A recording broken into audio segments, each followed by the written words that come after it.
Hello बच्चों, आज हम स्थिर वैद्युत की 12th फिजिक्स वैद्युत फ्लक्स तथा गॉस की प्रमेय चैप्टर शुरुआत करेंगे। ठीक है, चैप्टर का नाम क्या है आपका? वैद्युत फ्लक्स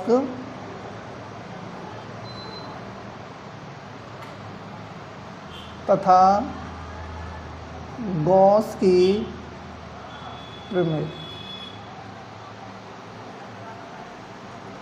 ये स्थिर वैद्युति का सेकंड चैप्टर है। इस चैप्टर में सबसे पहले हम आपको बताएंगे घन कोण के बारे में। किसके बारे में बताएंगे?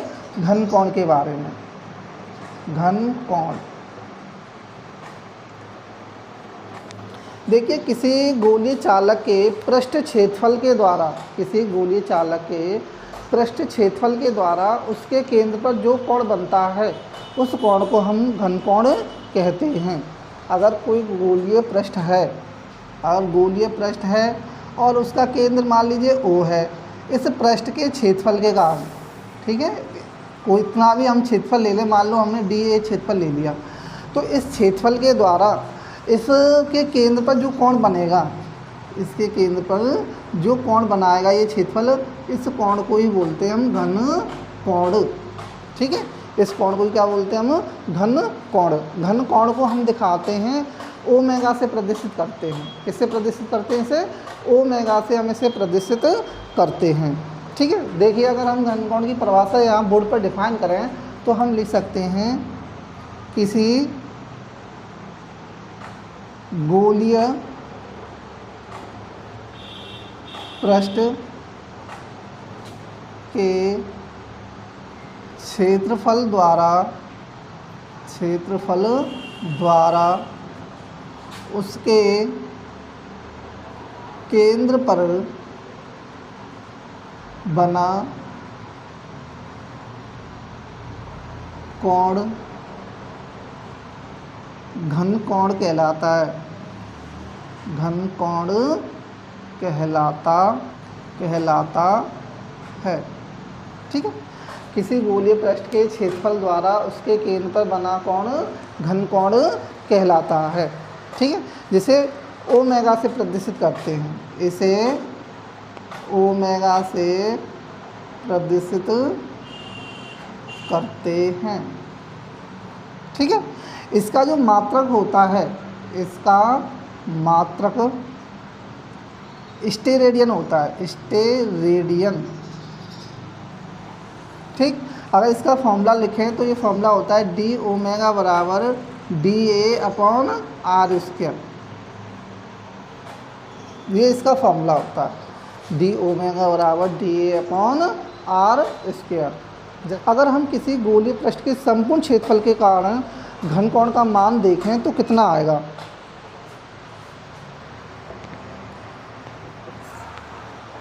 संपूर्ण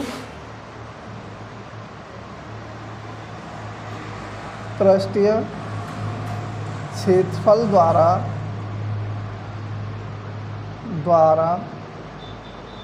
केंद्र पर घन कोण का मान। ठीक है, पृष्ठ के देखेंगे तो ये हो जाएगा A अपॉन R स्क्वायर, और गोलीय पृष्ठ का जो क्षेत्रफल होता है वो होता है 4 पाई R स्क्वायर। अगर इसकी त्रिज्या अगर हम R मान रहे हैं तो इसके पृष्ठ का जो क्षेत्रफल आएगा वो आएगा आपका 4 पाई R स्क्वायर बटे R स्क्वायर। R स्क्वायर से R स्क्वायर कैंसिल, तो ओमेगा बराबर आ जाएगा 4 पाई। अर्थात हम कह सकते हैं कि संपूर्ण पृष्ठ के क्षेत्रफल के द्वारा केंद्र पर घन कोण का जो मान होता है वो 4 पाई होता है। ठीक, इसके बाद में हम पढ़ते हैं वैद्युत फ्लक्स। क्या पढ़ते हैं? वैद्युत फ्लक्स। देखो, वैद्युत फ्लक्स क्या होता है? किसी वैद्युत क्षेत्र में किसी काल्पनिक पृष्ठ के लंबवत गुजरने वाली वैद्युत बल रेखाओं की माप को हम वैद्युत फ्लक्स कहते हैं।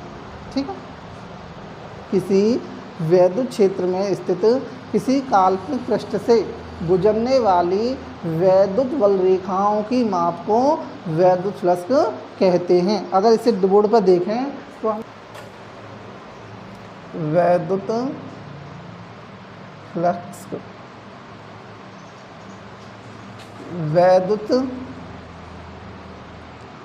वैद्युत क्षेत्र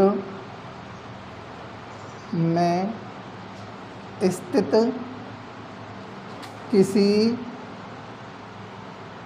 काल्पनिक पृष्ठ के अविलंबवत गुजरने वाली वैद्युत वल रेखाओं की माप को वैद्युत फ्लक्स कहते हैं।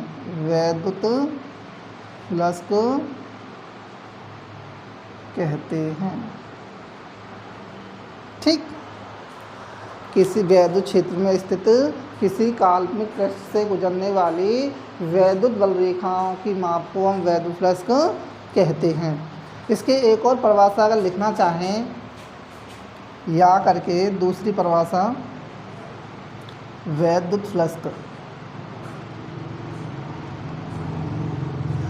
वैद्युत क्षेत्र सदिश तथा क्षेत्रफल सदिश के अदिश गुणनफल को हम वैद्युत फ्लक्स कहते हैं। ठीक है, वैद्युत क्षेत्र सदिश तथा क्षेत्रफल सदिश के अदिश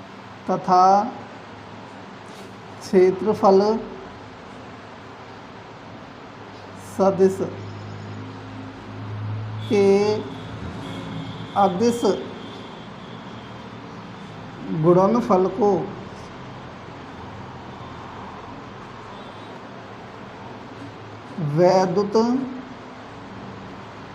फ्लक्स कहते हैं। ठीक, वैद्युत क्षेत्र सदिश तथा क्षेत्रफल सदिश के अदिश गुणनफल को हम वैद्युत फ्लक्स कहते हैं। इसे हम फाई ई से प्रदर्शित करते हैं। इसे फाई ई से प्रदर्शित करते हैं। ठीक है, अर्थात फाई ई बराबर जो होता है वो होता है E vector dot D A vector. ठीक, जब इस वेक्टर को हटाते हैं तो यहाँ पर आ जाता है, डॉट में भाई कॉस लगाते हैं तो ये हो जाता है E D A cos theta. ये इसका फॉर्मूला बन जाता है। ठीक है, अगर वैद्युत क्षेत्र को देखा जाए तो हमारा वैद्युत जो अगर हम वैद्युत फ्लक्स को देखें तो वैद्युत फ्लक्स जो है हमारा एक अदिश राशि है। वैद्युत फ्लक्स कैसी राशि है हमारी? अदिश राशि है। वैद्युत फ्लक्स एक अदिश राशि है। इसके मात्रक और विमाओं की बात करें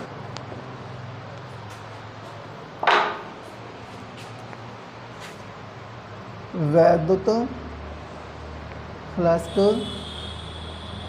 का मात्रक, देखिए वैद्युत फ्लक्स का जो मात्रक देखेंगे हम, देखते हैं फॉर्मूला वैद्युत फ्लक्स का जो फॉर्मूला होता है वो होता है E into D A cos theta होता है। अब देखिए वैद्युत क्षेत्र का जो हमने फॉर्मूला पढ़ा था वो वैद्युत क्षेत्र की तीव्रता का जो मात्रक पढ़ा था वो पढ़ा था न्यूटन अपॉन कूलम, और एरिया का जो होता है वो होता है मीटर स्क्वायर। अतः वैद्युत फ्लक्स का एक मात्रक बन जाता है न्यूटन पर कूलम इंटू मीटर स्क्वायर। ठीक है, एक अन्य मात्रक इसका अधिक प्रचलन में होता है जो अक्सर कर बहुविकल्पीय प्रश्नों में पूछा जाता है। बोर्ड की परीक्षाओं में जो बहुविकल्पीय प्रश्न जो पूछे जाते हैं उनमें अक्सर कर ये मात्रक पूछा जाता है। जो दूसरा जो मात्रक होता है वैद्युत क्षेत्र की तीव्रता का, वैद्युत फ्लक्स का, वैद्युत फ्लक्स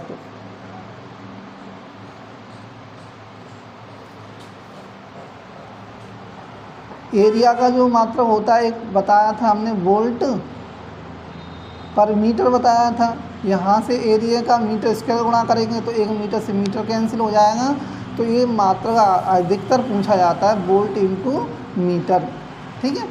अर्थात दूसरा जो मात्रक होता है वोल्ट इंटू मीटर होता है, ठीक है।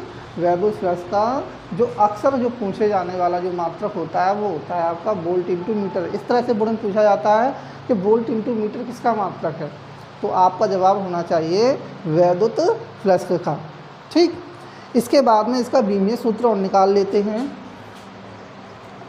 देखिए सबसे सिंपल तरीका होता है, हम एसआई जो पद्धति में जो मात्रक होते हैं या जो हमारे फॉर्मूले लिखे होते हैं उनकी सहायता से हम बीमाएँ आसानी से ज्ञात कर सकते हैं। देखिए हमें लिखा हुआ है एसआई पद्धति में जो मात्रक न्यूटन पर कूलम इंटू मीटर स्क्वायर लिखा हुआ है। अगर यहाँ से अगर देखें न्यूटन का वही जो होता है बल होता है, और बल का जो मात्रक होता है बीमाएँ जो होती है वो होती है mlt-2। मीटर लंबाई होती है इसका l स्क्वायर होता है, और आवेश का हमने बताया आपको कई बार, आवेश की जो बीमा जो होती है वो होती है AT, ठीक है। तो इसे अगर हम सॉल्व करेंगे तो देखिए m l का इससे करेंगे तो l³ हो जाएगा, और ये t ऊपर जाके t-3 हो जाएगी और a-1। ये आपका वैद्युत फ्लक्स का बीमीय सूत्र होता है, ठीक है।